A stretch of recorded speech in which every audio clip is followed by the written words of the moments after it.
Howdy, howdy, and welcome back to what is yet another Workshop Wednesday. This week's edition is getting started, so it's a beginner topic, and we are talking about how to actually measure clicks in Google Analytics 4 the correct way. Because I'm going to tell you, if you're using the default way of measuring, it's not quite everything it is cracked up to be. Before we go too far into that, of course, welcome. My name is Chris Mercer. Everybody calls me Mercer, and you should as well. If this happens to be your first Workshop Wednesday, welcome. I am the co-founder of measurementmarketing.io, and whether you found us through some of the podcasts and talks that we give, maybe through some of the content we share with some other platforms, maybe you're already a member over at measurementmarketing.io, whether you're a free Toolbox member or part of the Measurement Marketing Academy at one of the paid positions, like the Marketer Edition, Professionals Edition, or of course, Academy for Agencies and teams. However you found us, we're happy that you're here. It's our job to help you learn how to use these tools. And that means going through and doing a deep dive into how the tools actually work. Now, Google Analytics 4 is amazing, but Google Analytics 4 only does some things well, and clicks is not one of those. It's better than universal, but it's not quite perfect. So you're going to see all of that in this workshop. Of course, we do teach all of this through the Measurement Marketing Academy win courses and on-demand workshops and Ask Instructor support and training that's back there to help all of our measurement marketers learn all this fun stuff, not just how to actually set the stuff up, but why, right? The strategies behind measurement, that's also important. So that you've got a measurement culture in your own organization. So if that's of use, definitely check that out.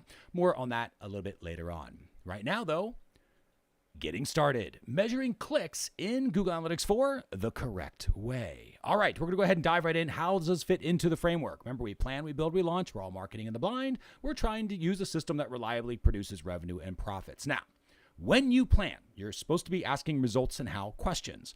Some of those questions can change because some of those questions now you'll be able to ask around clicks. Which button did they click on? Which specific button did they click on?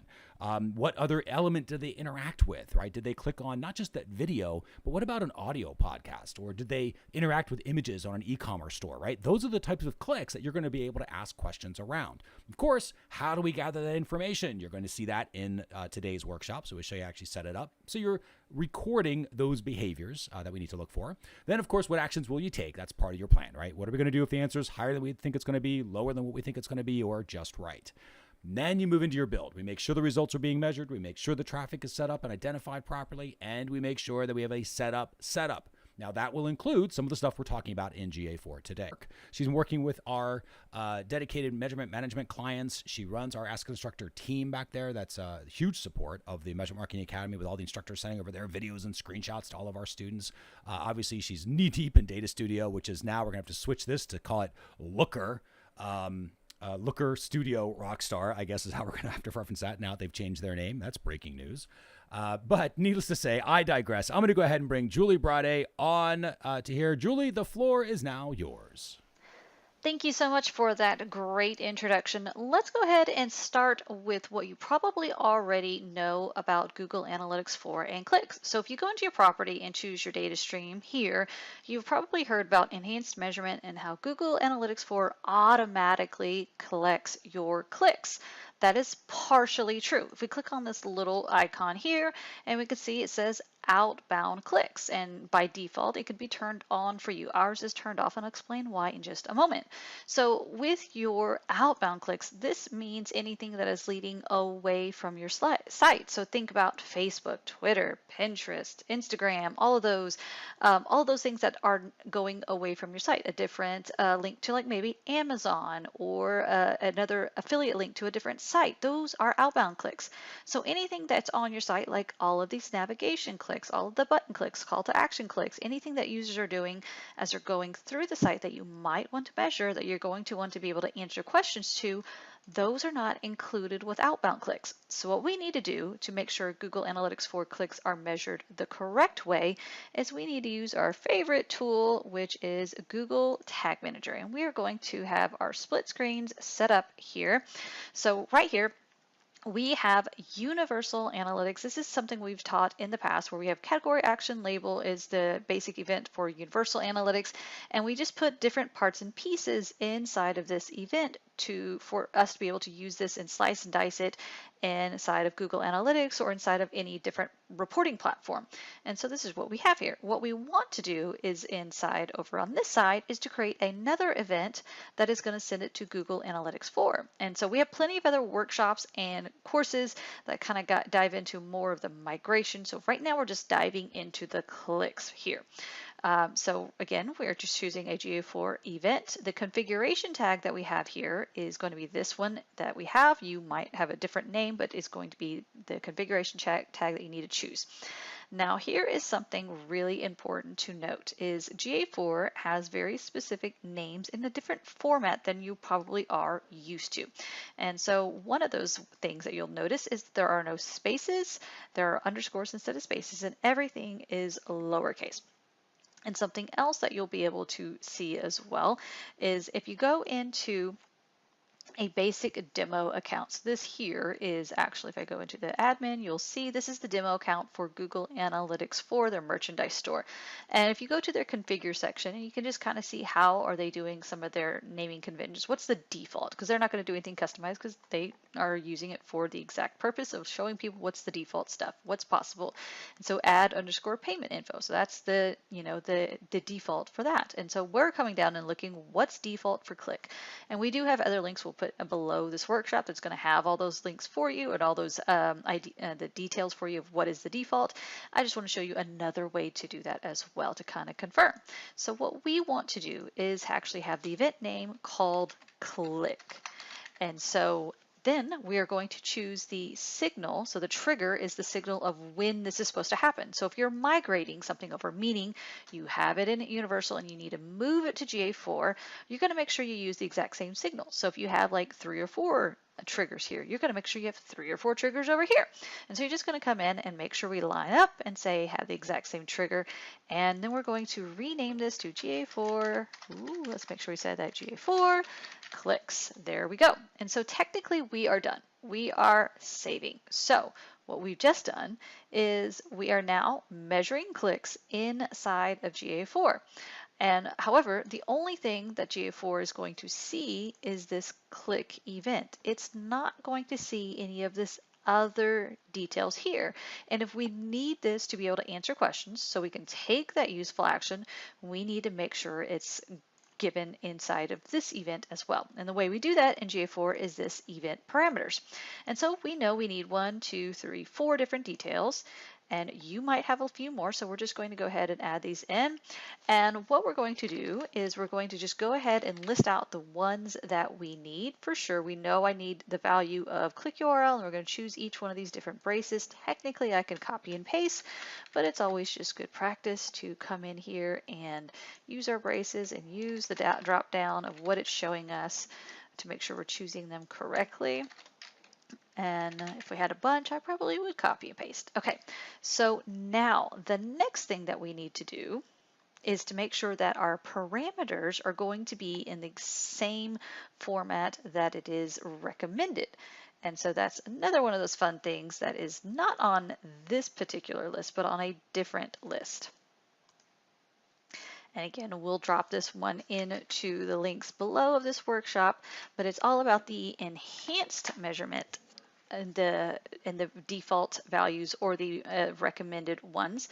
And so here we see this is link classes instead of click classes or click domain, click ID, we're seeing link. And so that's what we're going to do. We're going to make sure we choose instead of class, it's classes. And so we're just going to make sure we follow this for all of our different variables and parameters that we're using. So we're going to do link underscore URL. And if you've noticed too, it's all lowercase and no spaces. We're following the same naming convention. Link text, link classes, because remember it's classes, not class, and link underscore ID.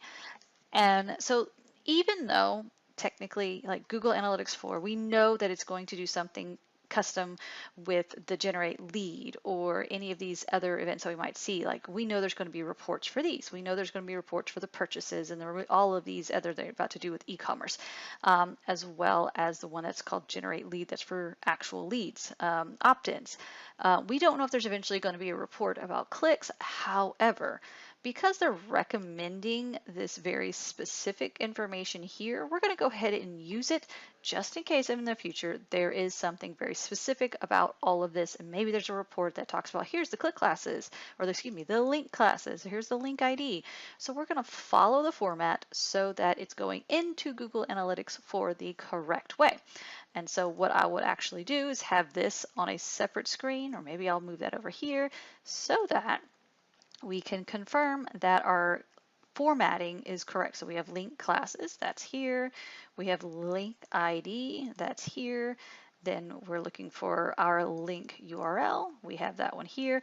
There isn't a link text in this list. However, if you just want to keep your names nice and clean and looking similar so you kind of know they all go together, it's good to have those good naming conventions. We just change this one to link text instead of click text like over here. So we are going to go ahead, we confirmed our logic over here. We're going to go ahead and save this now. And so now in this container, we've already created your Google Analytics for clicks the correct way. So now let's go ahead and look into a preview mode. And we're going to go ahead and get rid of that. And we're going to go back into our preview mode in our actual website so that you can kind of see what it looks like in real time and in the preview mode. And so let's go ahead and connect.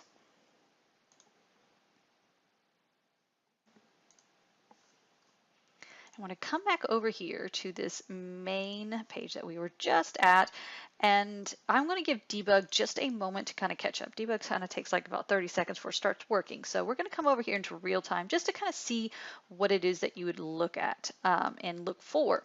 So I want to pull this down just a hair. And so when we are looking inside of Google Analytics 4, there's something called event count by event name here in your real time. And so event name is kind of the thing that you're going to look for with all of these tags and stuff that you're going to send over, because event name is this thing right here, event name. And so when we're coming through here and looking for the event name, we got to look for click. And so we just kind of scroll through and find our click. So I'm going to choose this, and it's going to show me all the different parameters that are associated with this event. Now you're saying like, wow, that's a lot more than what I was expecting. And that's only because we have this configuration tag and we got a lot of custom stuff in there. So don't worry if yours doesn't have that, that's okay. So let's go ahead and see if we can go into our debug and see what's happening right now. So what I would expect, because our debug here, we actually haven't clicked on anything, I would expect the debug to not really have anything just yet, and that's okay. So we're just going to, we've done all this other stuff. We've have the, eyes on the journey, just kind of measuring the engagement. So now I'm going to click, and I would expect that it's going to take probably 10-15 seconds for it to pop up. If it happens sooner, that's awesome. But what we're going to do is just wait and see until we have an event come through that's going to tell us that yes, it recognized the click, and then we'll be able to see the different parameters and stuff that are coming through with that one as well. As I mentioned, it does take just a moment. That's why I always like to start with the real time, and we can go ahead and see that. And so as you can see, they even has sent this stuff through first, but it's like, oh yeah, hey, there was a click that also happened. So that's why I always go to the real time if I'm needing those fast answers and don't want to wait on debug. But this is really, really useful. So I can click here and I can see again all these parameters. And so again, you are probably not going to have as many. You're probably going to only have a few, and that's okay. But now we can see all of these different parameters that are coming through with your click as well. And so that's what you're going to be able to do there. And then one other real quick note is, yes, this is a getting started workshop, and you will eventually probably do more advanced things with your click information. And one of those things is turning them into custom definitions, which is more of a beyond basics, more advanced topic. But I just want to let you know, if you are going to need to use your parameters, meaning if you're using Universal Analytics and you have all of these things and you're using these to answer questions inside of Data Studio, which is now Looker Studio, if you're using these, you are probably going to need them inside Looker Studio again with GA4. And currently right now there's not a great way to pull those out inside of Looker Studio. However, that might change, but for now, the best way to do that is to turn these parameters into actual custom definitions. And so we just did that recently. I want to show you actually how you would do that. So you need to have first you have to have data under the events. And so you would need to make sure there'd be a data, so that can be like, a few hours of data, maybe a whole day, and then come back to your custom definitions. That's the first thing. So make sure that you have some data to work with first. Then come over and create your custom definition, and your dimension name is going to be whatever it is that you're going to pull inside Data Studio. And so it could be like, you want to say link URL or something like that. And you can come down and choose your parameter, and it's saying, hey, you already have this. So I'm going to actually look in my parameters for the ones I have not done. So we can give that as an example. So we teach these things quite a lot, and so you kind of have all these things. So we're going to do link text this time. And so it's actually giving me a suggestion now. And that's actually something a little bit new, because before it forced you to choose your own. And so now we can also choose our scope. Most of the time, you're going to have an event, not user. I've actually not really even used the user one. So if you're questioning, it most likely is event, but you can always send a question to Ask an Instructor Support. Let us know. We can definitely guide you there. So we could say this is the text that the user clicks on. And so then we just save this, and then this is what we would be able to use inside of Looker Studio, which is again the new name for Google Data Studio. And that's the way we would be able to use, so we can answer all of those questions inside that platform. To filter it, say only show me when they say buy, the link text contains buy now, or whatever it is. And so that's just, again, a best practice, be able to use that information there. And so we would save that. So now you now know how to properly measure your clicks using Google Analytics 4. You know to grab the data that you previously were using, use the exact same signal to pass that stuff through, and then if you need to be able to use that in a different platform, you can turn them into custom definitions, so you can use them inside of Looker Studio if you so need. So we're going to go ahead and pass it back to Mercer. All right. Thank you so much for that. That was absolutely amazing. Again, Julie is available in the Ask Instructor Support. So those of you who are part of the Measurement Marketing Academy at either the marketer level or the professional level or the agencies and teams level, you've got access to the Ask Instructor Support. Feel free to create videos and screenshots, send them to Julie and her team, and the instructors will end up sending you videos and screenshots back so you can get unstuck and on the way. What was your one thing? I know for me, it has been, because I've obviously helping out with this stuff from time to time. And we used to call everything click text, click URL, click, everything, click ID, click class, all that stuff. And we were doing that from the Universal days, and that's been working just fine. Then we find out, even though we've been calling everything click, GA4 starts calling it link underscore URL, link underscore ID, as Julie mentioned. And when you see that, you go, okay, like we're going to have to do what the mothership wants. That's how they're building the platform. So as much as I think click underscore text should be the right way of describing it, I got to follow the pattern that they are leaving, because they might be using it, as Julie mentioned, for future reporting purposes or something else. And they are expecting that specific information under that specific parameter label. So that's why we did that. That was a big one thing for us as you go through. Sometimes you're just going to have to adjust what you might already have set up. All right, so now where does this fit into the framework? Remember, the questions now can improve because you can now collect information, in other words, behaviors that you weren't able to collect before around these different things. The setup when it comes to the story, obviously that includes potentially even having to modify events, definitely the custom dimension trick that Julie showed you if you're using that in Looker Studio. And of course, just making sure that those results are being measured properly. You've got all the parameters around those different clicks, so you can actually do that. Now, next week's workshop is a Beyond Basics, doing a slightly different deep dive topic. This is specifically around using Google Optimize with Google Analytics 4. So it's going to assume you've got a little bit of experience with Google Optimize already and are just trying to wrap your head around how it integrates with GA4 versus Universal Analytics. If you want that workshop, all you need to do is subscribe, and you'll be able to automatically get that. We're a little over 5,100. Thank you very much for our subscriber base. Continues to climb by hundreds every month, but let's make that thousands. If you could help us out, spread the word. Let us know if there's somebody that should be a part of this. Let them know. Send them a quick email, drop them a quick share on Twitter, Instagram, wherever your socials take you. LinkedIn probably would be a good one. And again, thanks for everybody for continuing to spread the word. Of course, you also have the Measurement Marketing Academy. Remember, there are free editions called the Toolbox. That gives you access to these workshops plus a ton of tools that you can start using. Just our way of giving back to you. Again, there is no limits on how long you can have that account. We just want to make sure that you're using it. So every 90 days or so, you might get an email that says, hey, can we free up the space if you're not using it anymore? Otherwise, we would definitely encourage you, if the time is right, to take a look at one of the higher levels of the Academy, including the Marketers Edition. We have the Academy for Marketers, and we also have the Academy for Measurement Professionals. So different levels of expertise and training so that you can get unstuck and on the way and get better, more improved results from your existing marketing efforts through the power of measurement. To find out more, just go to measure.tips/getacademy. And with that, we'll go ahead and wrap this one up. This has been Getting Started, measuring clicks in GA4 the correct way. Thanks again for watching this workshop, and we'll see you on the next one. Take care.